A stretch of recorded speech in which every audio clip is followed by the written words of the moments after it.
It was supposed to be a fun weekend camping trip for 5 friends: John, Sarah, Alex, Rachel, and Mark. They had planned the trip for months, looking forward to a chance to escape the stress of their everyday lives and connect with nature. But things quickly took a terrifying turn. On the first night, as they sat around the campfire, they heard a chilling howl in the distance. John and Mark dismissed it as just coyotes, but Sarah and Rachel looked nervous. Alex, the most skeptical of the group, shrugged it off and said they were just being paranoid. As the night wore on, the howling grew louder and more persistent. The friends tried to ignore it and go to sleep, but they were all on edge. Sarah and Rachel couldn't shake the feeling that something was watching them from the darkness beyond the fire's glow. In the early hours of the morning, the howling reached a fever pitch. Suddenly, they heard rustling in the woods around them. They all jumped up, grabbing whatever they could find as makeshift weapons. But it was too late. A pack of werewolves emerged from the trees, snarling and growling. The friends ran for their lives, scattering in different directions. They could hear each other screaming in the darkness, but they couldn't find each other in the chaos. John was the first to fall, his body ripped apart by the teeth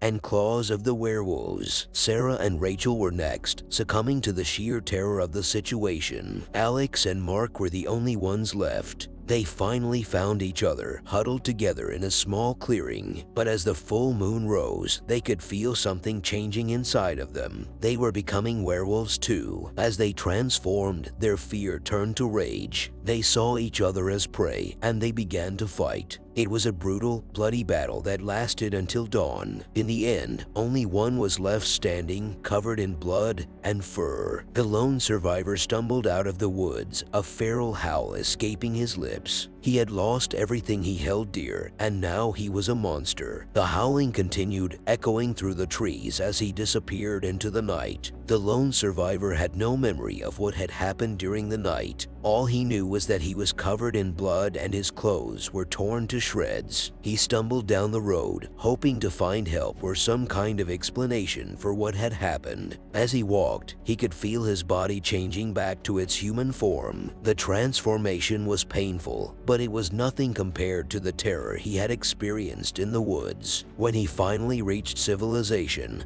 he went straight to the police station. He told them everything he could remember, but he knew it sounded crazy. He had no proof of what had happened, no evidence of the pack of werewolves that had attacked him and his friends. The police didn't believe him. They thought he was a suspect in the deaths of his friends, but they couldn't find any evidence to support their theory. In the end, they had no choice but to let him go. The survivor was left to deal with the aftermath of the horror that had unfolded in the woods. He was haunted by the memory of his friends' deaths and by the knowledge that he had turned into a monster himself. He couldn't go back to his old life, not after what had happened. Instead, he chose to live on the outskirts of society, away from other people. He didn't want to risk hurting anyone else if he ever transformed again. The howling in the woods continued, a constant reminder of the horrors that lurked just beyond the edge of civilization. The lone survivor knew that he could never forget what had happened, even if he tried. It was a nightmare that would haunt him for the rest of his life. Before we go on with the stories, I remind you to like the video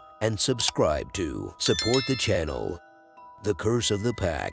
The young woman, Sarah, had always known that there was something strange about her family. Her parents had always been secretive about their past, and her grandmother had warned her to never speak of the family curse. But Sarah never imagined that the curse would come for her. One night, as the full moon rose, Sarah felt a strange tingling sensation all over her body. She tried to fight it, but soon found herself transforming into a werewolf. She howled in terror as she watched her hands become paws, her face elongate into a snout, and her body become covered in fur. The transformation was painful and disorienting, but the worst part was the hunger, a deep, primal hunger that only raw meat could satisfy. For months, Sarah tried to keep her secret hidden from her family and friends. She would lock herself in her room every full moon, hoping that no one would notice her absence. But as the months went on, Sarah began to realize that she was not the only werewolf in the area. Strange rumors began to spread about a pack of werewolves that had been terrorizing the nearby town. People were disappearing, and there were reports of strange, wolf-like creatures prowling the streets at night. Sarah knew that she had to investigate. But the deeper she dug, the more terrified she became. She discovered that her family curse was tied to a larger, more dangerous pack of werewolves that had been preying on the town for generations. The pack was led by a ruthless alpha who would stop at nothing to protect his pack and eliminate anyone who stood in his way. As the full moon rose once again, Sarah knew that she would have to face the pack and confront the alpha if she wanted to stop the terror, but she also knew that the curse had a hold on her and that she could never truly escape the pack. She was destined to be a werewolf forever, and the horrors that awaited her would never truly be over. Sarah's heart was pounding in her chest as she made her way through the woods towards the pack's den. She had armed herself with silver bullets, but she knew that it would take more than that to take down the alpha. As she approached the den, she could hear the sound of growling and snarling. The pack had sensed her presence and were on high alert. Sarah took a deep breath and stepped forward,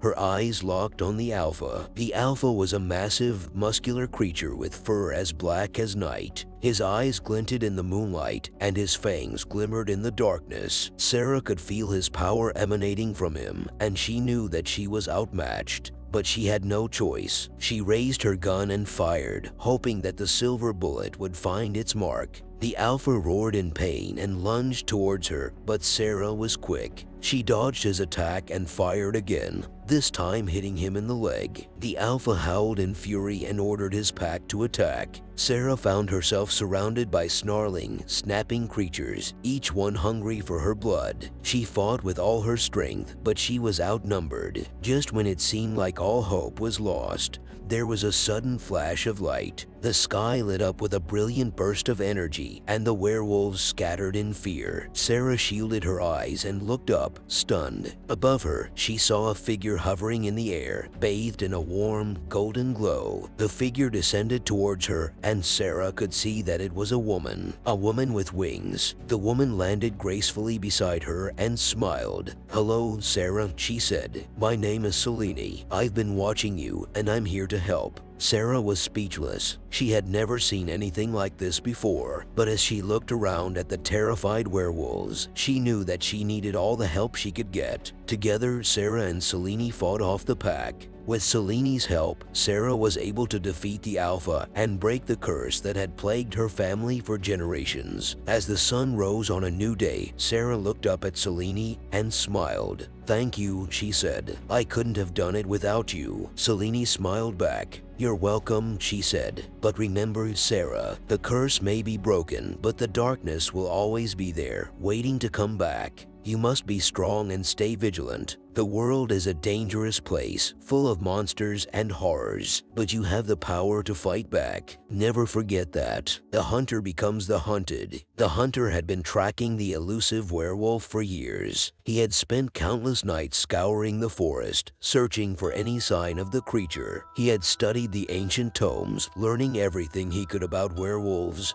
and their habits. He had even been bitten by one once, but had managed to resist the transformation and use it to his advantage. But he had never come across a werewolf like this before. The werewolf he had been tracking was not just any werewolf. It was an alpha, a creature of immense power and intelligence. It had been leading a pack of werewolves for centuries and had managed to stay one step ahead of the hunter at every turn. But the hunter was determined. He had lost his family to werewolves when he was a child and had dedicated his life to eradicating them from the world. He would not let this alpha escape him. One moonlit night, he finally caught up to the creature. It was larger and more fearsome than any werewolf he had ever seen. It bared its teeth and let out a fierce growl as the hunter raised his gun. But as the hunter pulled the trigger, he felt a sudden, intense pain in his chest. He looked down and saw the fur sprouting from his skin, the claws growing from his fingers. He tried to fight it, to resist the transformation,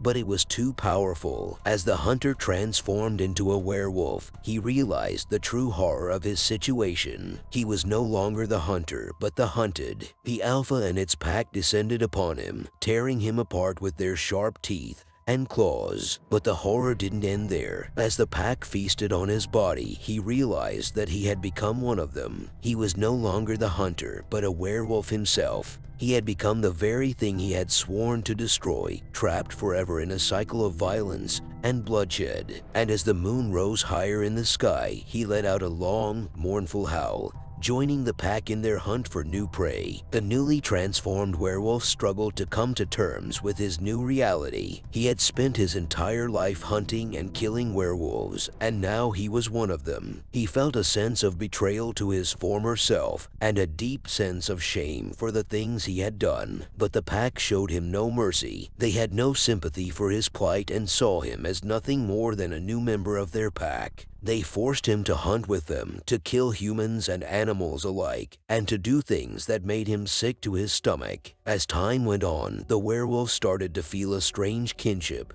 with his packmates. He found himself enjoying the hunt, the thrill of the chase, and the taste of blood. The pack had become his family, and he would do anything to protect them. But there was still a part of him that longed for his old life. He missed his humanity and the people he had loved and lost. He yearned for the days when he was a hunter, when he fought against the creatures he had now become. As the years went by, the werewolf grew more and more conflicted. He struggled to reconcile his two identities, to find a way to live with himself and his actions. But in the end, there was only one way out. One moonlit night, the werewolf broke away from the pack. He ran as fast as he could deeper into the forest until he was alone, and then he transformed back into his human form. He looked down at his hands, at his human flesh, and felt a sense of relief. He knew that he could never go back to his old life, that he would always be haunted by the things he had done, but he could try to make amends, to do what he could to help those he had once hunted. And so, the former werewolf became a protector of the night. He helped people who were being stalked by werewolves, warned them of the dangers that lurked in the shadows, and tried to make the world a safer place. But he never forgot his past and the pack of werewolves that he had once called his family. He knew that they were still out there, lurking in the darkness, waiting for their next victim, and he would always be ready to fight them, to protect those who couldn't protect themselves, no matter the cost.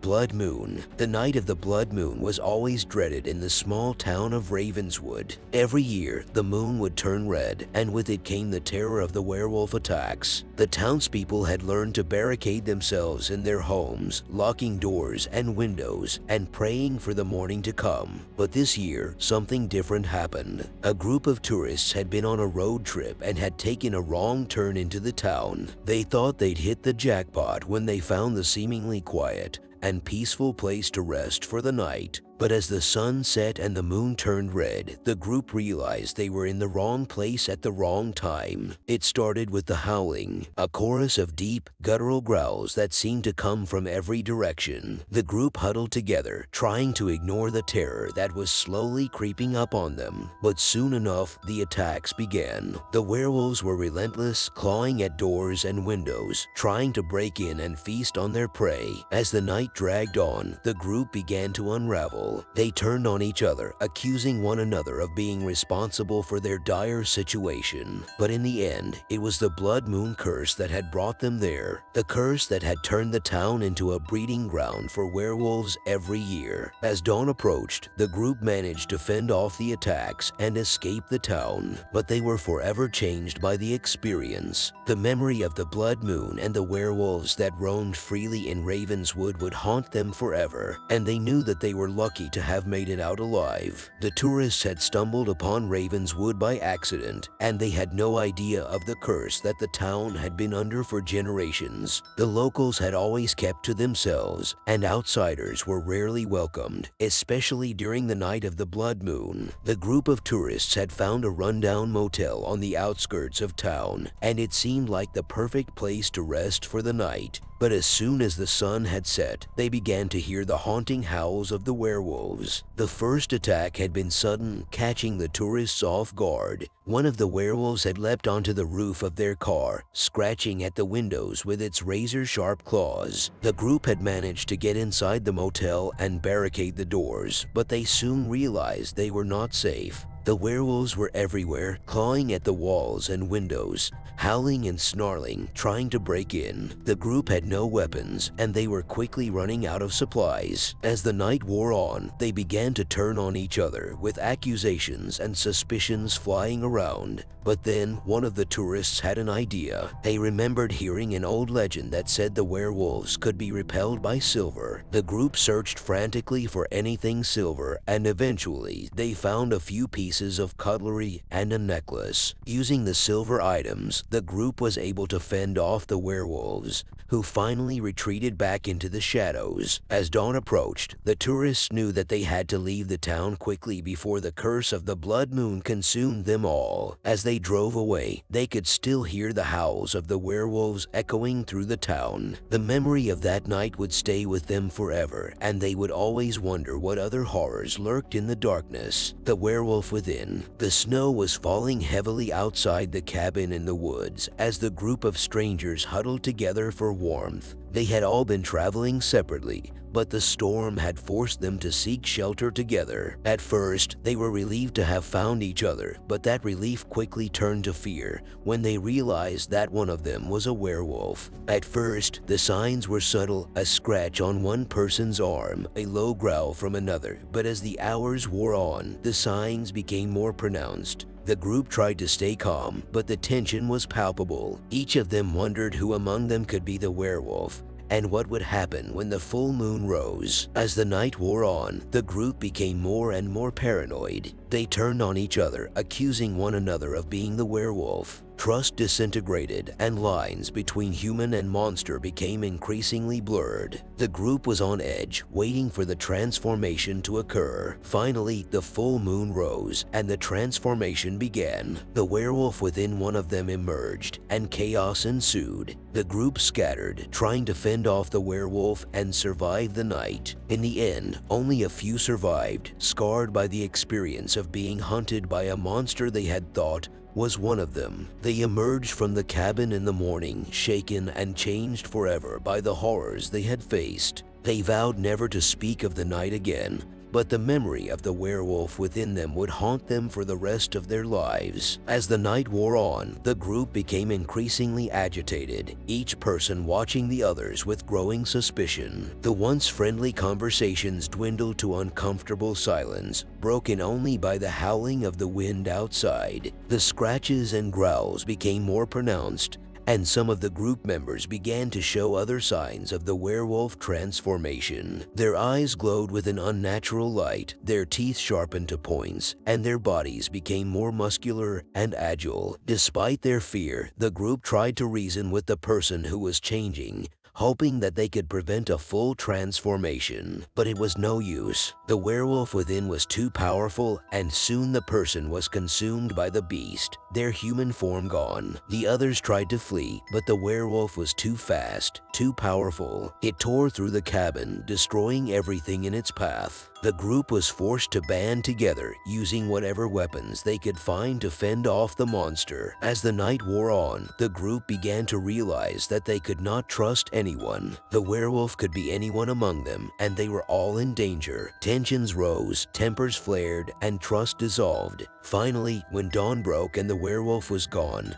only a few were left standing. They emerged from the cabin, wounded and traumatized, their lives forever changed by the horrors they had faced. They knew that they could never truly trust anyone again, for the werewolf could be anyone, even themselves. The survivors stumbled through the snow-covered woods, trying to find their way back to civilization. Their bodies were sore and battered, their minds racing with thoughts of the night before. They couldn't help but wonder what had caused the werewolf's transformation. Had it been something they ate, or something in the water? Or had one of them been a werewolf all along, waiting for the right moment to reveal themselves? themselves. As they walked, the survivors began to realize that they were not the same people they had been before. They had seen things that they could never forget, and the memories of that night would haunt them for the rest of their lives. Finally, they stumbled upon a small town, and they were taken in by the locals. They tried to explain what had happened, but no one believed them. The survivors knew that they could never truly explain what had happened that night, but they also knew that they could never forget it. Years went by and the survivors went on with their lives, but they could never escape the memories of the werewolf within. They knew that they had been changed forever and that the beast could still be out there, waiting for its next victim. From that night on, they lived with a constant sense of paranoia,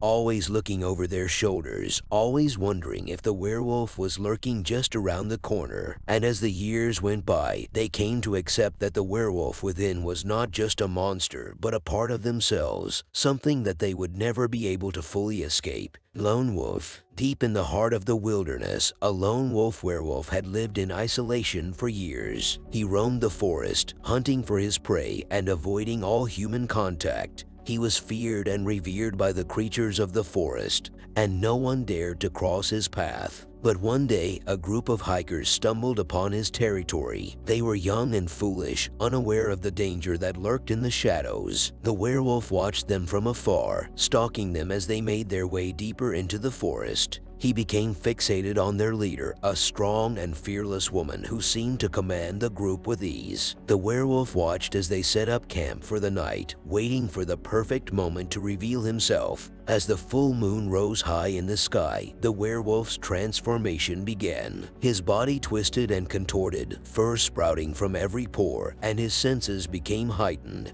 He could smell the fear radiating off the hikers, their heartbeats thumping loudly in his ears. Slowly, he approached their camp, his eyes fixated on the leader. She sensed something was wrong, but before she could react, the werewolf attacked. The other hikers tried to fight back, but it was no use. The werewolf was too powerful, too fast, and too ferocious. As the night wore on, the werewolf continued to hunt the hikers one by one until only the leader was left. He could feel his humanity slipping away, replaced by the bloodlust of the beast within. But as he approached the leader, something within him shifted. He began to question his own humanity, wondering if there was more to life than just hunting and killing. In that moment, the werewolf let the leader go, knowing that he could never go back to his old life. As the werewolf crept towards the hikers' camp, his senses were heightened by the moon's full glow. The rustling of leaves, the sound of twigs breaking beneath his feet, and the distant hoots of an owl were all amplified, making it easier for him to hunt down his prey. The hikers sensed that something was off, but they couldn't put their finger on it. The werewolf pounced on the first hiker he could find, sinking his razor-sharp teeth deep into his neck. The hiker screamed in agony as his life force was slowly drained away. The other hikers tried to run, but they were no match for the werewolf's speed and agility. The werewolf continued his rampage, stalking the remaining hikers one by one until only the leader was left. She stood her ground, holding a makeshift weapon, ready to fight for her life. But the werewolf's gaze locked onto hers, and she froze. She saw something in his eyes, a glimmer of something human. The werewolf hesitated, torn between his animal instincts and the flicker of humanity within him. As the seconds ticked by, the leader saw a struggle playing out in his eyes. She slowly lowered her weapon, hoping that the werewolf would spare her life.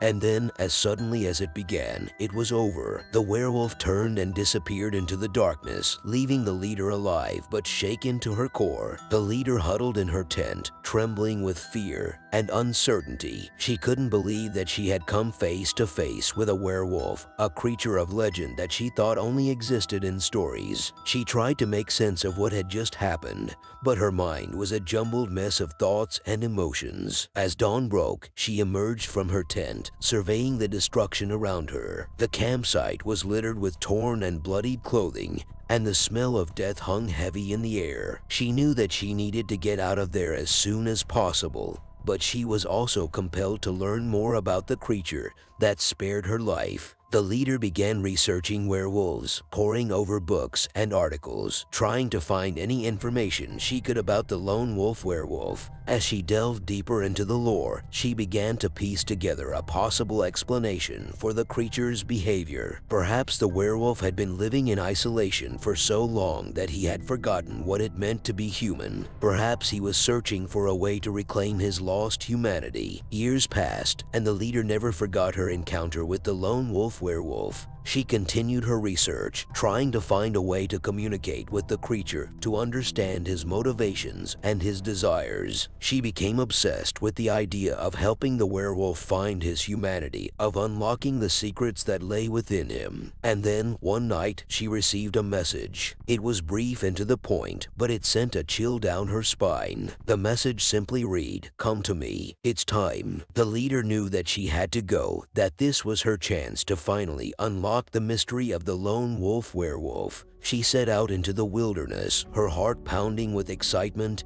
and fear. As she approached the spot where she had first encountered the werewolf, she saw a figure emerge from the shadows. It was the lone wolf werewolf, his eyes burning with intensity. And then something incredible happened. The werewolf began to transform back into his human form, his fur receding, his features becoming more defined. The leader gasped as she saw the face of the man before her, a man she had never met but felt like she had known all her life. The man spoke, his voice barely above a whisper. "Thank you for coming," he said. "I have been waiting for someone like you to help me find my way back to humanity. Will you help me?" The leader nodded, tears streaming down her face. She knew that this was the moment she had been waiting for, the moment when she would finally help the lone wolf werewolf reclaim his lost humanity. Thanks for tuning into our scary story today. Don't forget to leave a like and subscribe to our channel for more spooky tales like this one. Until next time, stay safe and keep your lights on at night.